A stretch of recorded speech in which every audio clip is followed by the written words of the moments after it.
Good evening, Shiban. Good evening, ma'am. All big congratulations. And you got the score like very recently, right? 705. Yeah, I took the test on Friday and I received the score at night itself on Friday. Oh, same day. Okay. A lot of people Yeah, like have to wait for 24 to 48 hours. While right, you right, see on the earlier used to get like a unofficial score report, at least at the test center. There you have like 5 minutes, you see the score. But right. big achievement, 705 and a 99 percentile. This has been like a wow moment for us as well. Obviously, I want to ask you how you felt after you gave the exam. But look at that score, 95th percentile in quant, a verbal 86th percentile, and data insight Right. 90th percentile. So, Yeah. did you expect the score? Honestly, no, because I mean I don't recommend it, but I did not take any mocks. I always had a fear of mocks, and I always felt like it used to make or break your confidence. And right before the exams, I was not. It did not seem like a good option for me. So I just went with it, and I did not know where I stood. So I just went for it and I gave it, and it was a big surprise for me as well. So, this was like 2 months of preparation right from scratch without giving mocks, right there. Oh yeah, yeah, You then in this case you would have done the practice. I mean, this score cannot happen in fluke, by the way. The fluke is, it could go down south. true, That right, I can surely say. We'll be talking about it more in terms of what you've practiced all throughout. But it is uncommon, at least in the last 1 week, all the students that I spoke to who got the score, there have been a couple of them who did not, who had a similar mindset of not taking too much mock to, then down, let the entire spirit of giving the exam die, right? So right. they also come from the same school of thought altogether. But irrespective, Shivan, great score, and you informed Priyansha at the same time, 2 months of preparation Right. before it was written. So just let's go back in time, and would you be able to tell about yourself? What are you currently doing, and how So, did this entire plan of GMAT start?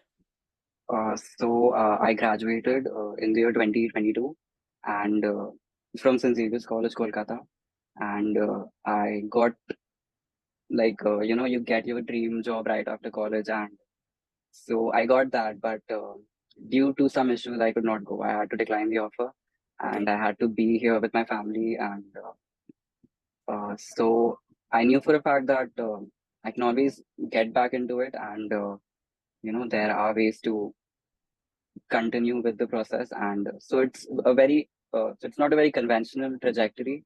Huh. And so I stayed back, and I continued studying. I took my CFA.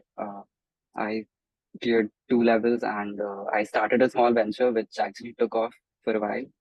And I mean, people say that it's you enjoy the autonomy and uh, the growth, but it kind of becomes monotonous, and you need like-minded people around you to grow yourself with the venture as well.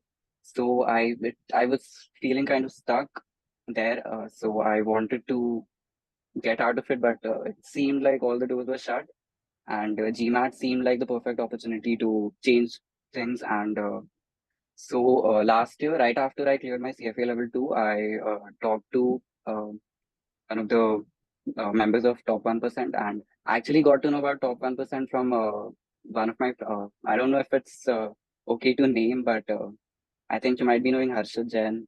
Right. Uh, Yes, of course, he's so definitely. we've been, yeah, so we've been friends for over 12, 13 years, and he is the kind of person who, who has always been very sorted, and you just know that if he is doing it and if he is recommending it, you just have to at least go for it and see for yourself. And so I took the course. I took the self-paced course, and it was for the classical version, classic edition. And but so I started my prep. I prepared for like 2 weeks or so, and but I was uh,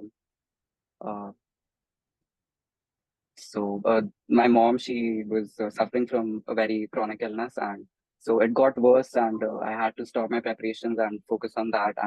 So it took 2 or 3 months, and now she has recovered completely. So I thought that maybe it's the best time to get back on track and just finish what you started. I was in a bad place 3 months back, and I did not actually start my preparation then, but I had the links to the Know the Word series, so I started watching that. I watched one video every night, and I think that had the biggest impact on me. Uh, I think maybe it was. I think it was the fifth or sixth video where Sir was talking about the different chambers of the brain, neocortex and prefrontal cortex.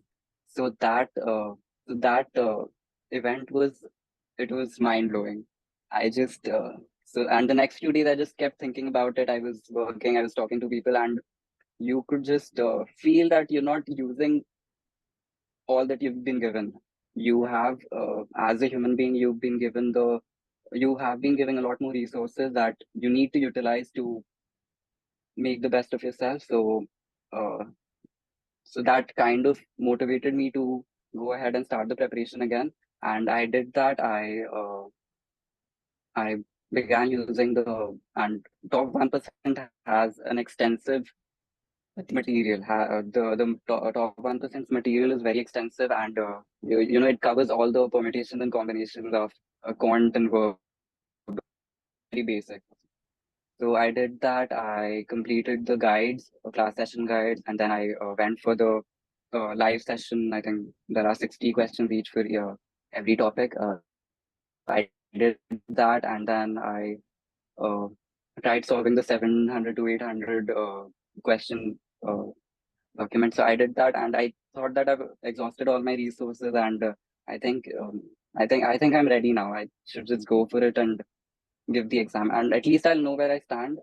Uh, I I did not take any mocks, so I did not have any other option. I just went for it, and I was confident with quant. I've always been very good with numbers, so I was good with quant. But verbal was it kind of made me question all that I knew, my comprehension abilities, and uh, it was just a lot of it did not make sense at first, and it took me a lot of time to solve each question. But I think so I mentioned this in one of the first few videos that don't focus on the on speed, just focus on accuracy, and with time you'll be able to do it a lot faster. You'll start connecting the dots faster, and you'll start understanding it a lot faster, and that's exactly what happened with me. Uh, I think I could have done better. DI was a pretty strong suit for me, and I actually had to guess the last two answers, and I think I could have done better there. Right. I'm just gonna go back in time again. Two of the things that you said, it was an unexpected trigger, I could say. One is the quest to do more, to beat the monotonity. That's what you said. Right, exactly. And the other trigger to get back on track, to be able to do bigger than just numbers that are there, was the KTW Right, session. So these two things to summarize per se to get back on track. And of course, the situation was also such that you couldn't get back, but it was a perfect time. I mean, right now was as soon as you got the opportunity, you made full, right, yeah. you just grabbed that by and got the score. Now, going back in time, what did you have the biggest misconception about GMAT? What was the GMAT? And now when you're on the other side, what would you say that, okay, this was the biggest misconception? It's a very, off question. I'm just saying because some people do have a, very, very, very rare. Right, yeah. Yeah. Do you recall any? So a lot of people say that GMAT quant is very easy. You just have to revise all your middle school and class 9, 10 mathematics, and it's not just that. You learn the concept may be similar, but they don't test you the same way. The questions are a lot more intense. Maybe they you have to figure a lot of stuff out before you can actually use the formula and get the answer. You have to note stuff down. I remember the 15 question or so on my exam.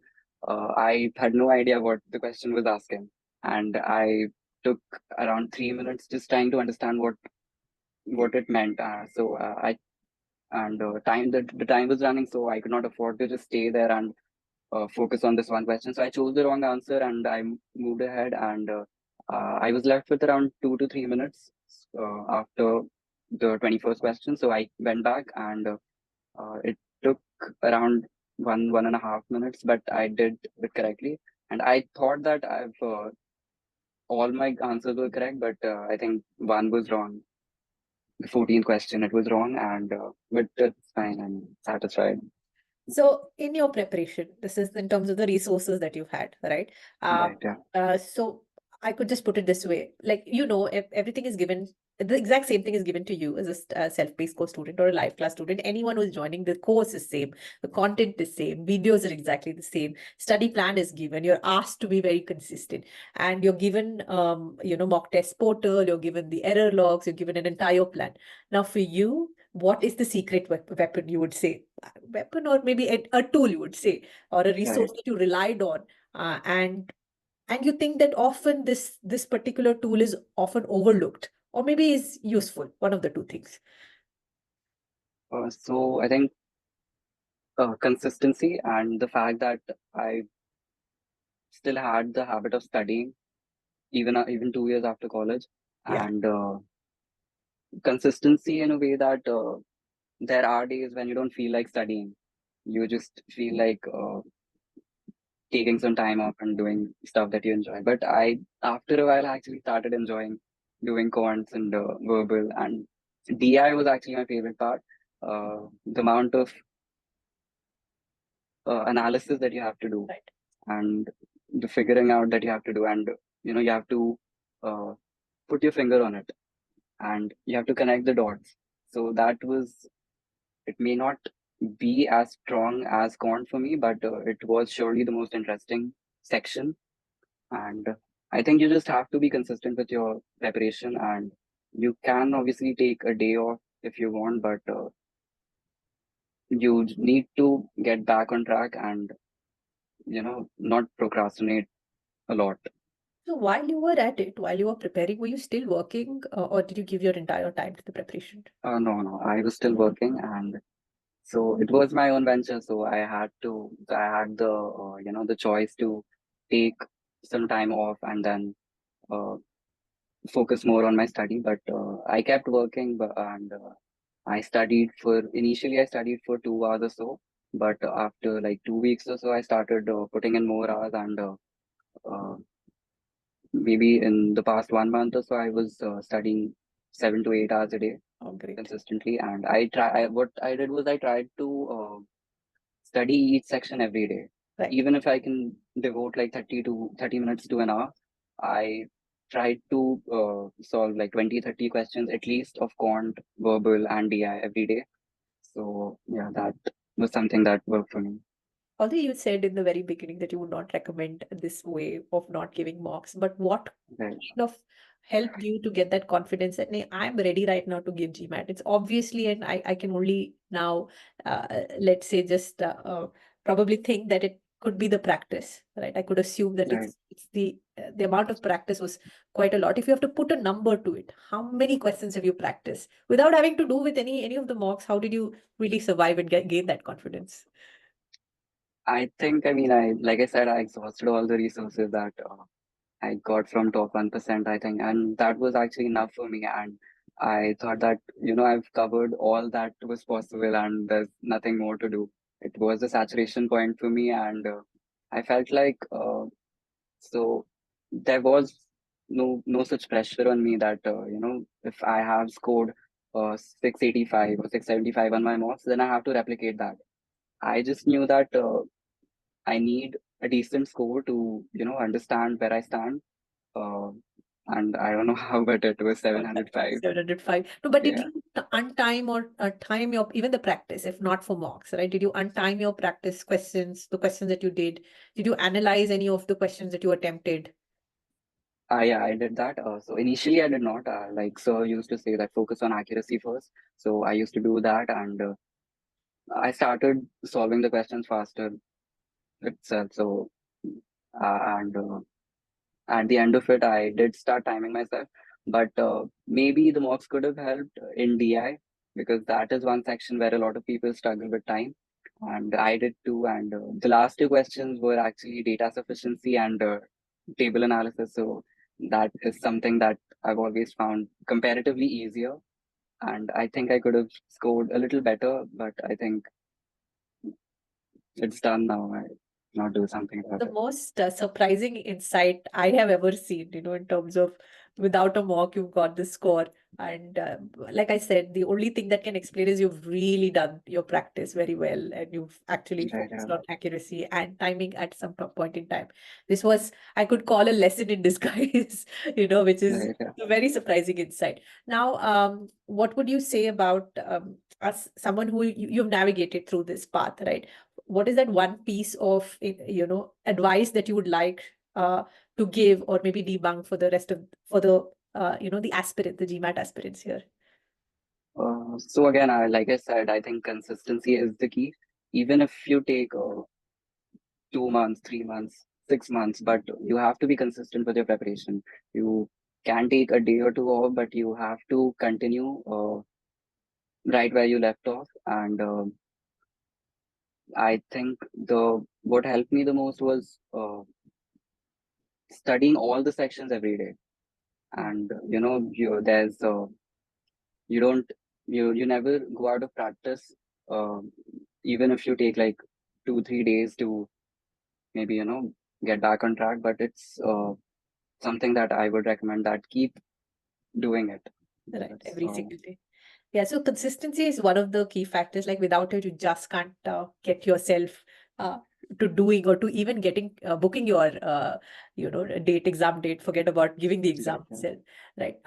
Now, if you could change one thing about the way people approach the GMAT, it's very off question. What would it be? Like, how should one? I mean, someone who's starting out, how should they approach the entire GMAT preparation? So I think GMAT is very dynamic. It's very different from all the exams that I've taken. I think it's adaptable, and you do not know how the algorithm works. And uh, you may think that people get lucky, but you have to understand how the scoring system works as well. And it's something that and people think that it's easy, especially the quant section, but it is not. That's what I thought as well, that it's just a middle school math, and I was always good at it, so maybe I'll do it. It'll take me a month or so to revise, and I'll just go for it. But I think it was the first session, the demo session, where sir gave us a set of questions, and I got most of them. I got them wrong. So that was the reality check, that it's not that easy, and you do have to work hard for it as well. So uh, it was I felt like I had to start from scratch again. So that's what I did. You cannot say that it's very easy. You have to understand, because some people do uh, consider it that way throughout their preparation, and they get stuck at that level, uh, you know 500, 600 level. So that's something that if you start right from the 700 level, I think you continue that trajectory throughout. True, absolutely true. I mean, that's one of the things I must have mentioned earlier as well. Like, it's like a mountain, at the tip of the mountain. Sandeep sir puts you right at the tip of the mountain. The struggle happens at the Exactly. very Yeah. beginning. If you start from the absolute low level, like the base of the mountain, you're going to be exhausted by the time you come up or even halfway through. Exactly. That's Yeah. that's that's his idea of really putting you into practice more right from the beginning. And the last part of it is where you work on practice, accuracy, and looking at that 99th percentile accuracy. So I Right. think you've really put that all together. One of the things I am extremely excited to speak about is Know the World. One of the things that you also touch base is that the brain, reptilian brain, and so right, and that on a large bit is neuromarketing. So, what I don't know if you've watched all the sessions that are there in KTW, but what stood Yeah. out the most, and did you get a chance? Did it only was like an aha moment for you, or did you actually applied it somewhere in your practical in your life, in your business, or any of the things?